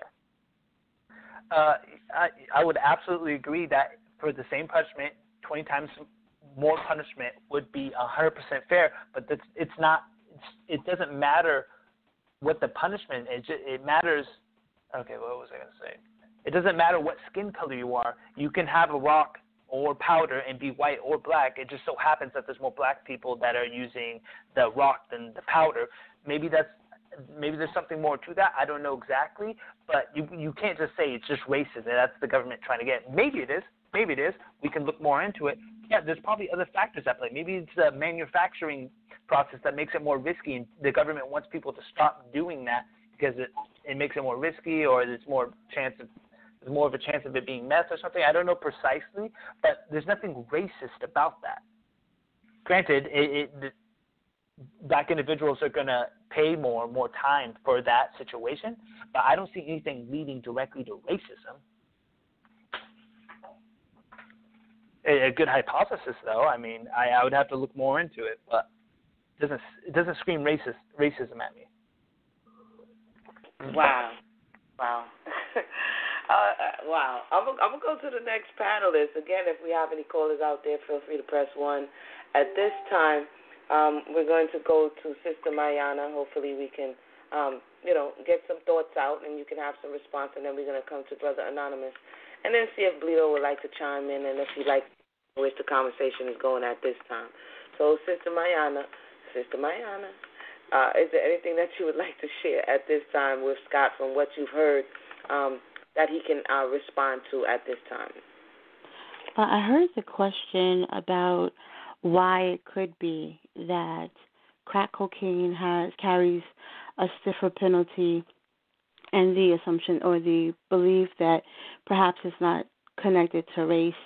I believe what Alex was trying to bring out is that in the 80s, crack cocaine was deliberately ushered into melanated communities. It's on record, and it's been fairly documented that this was a deliberate push during the Reagan administration to have these particular types of drugs brought into this specific community.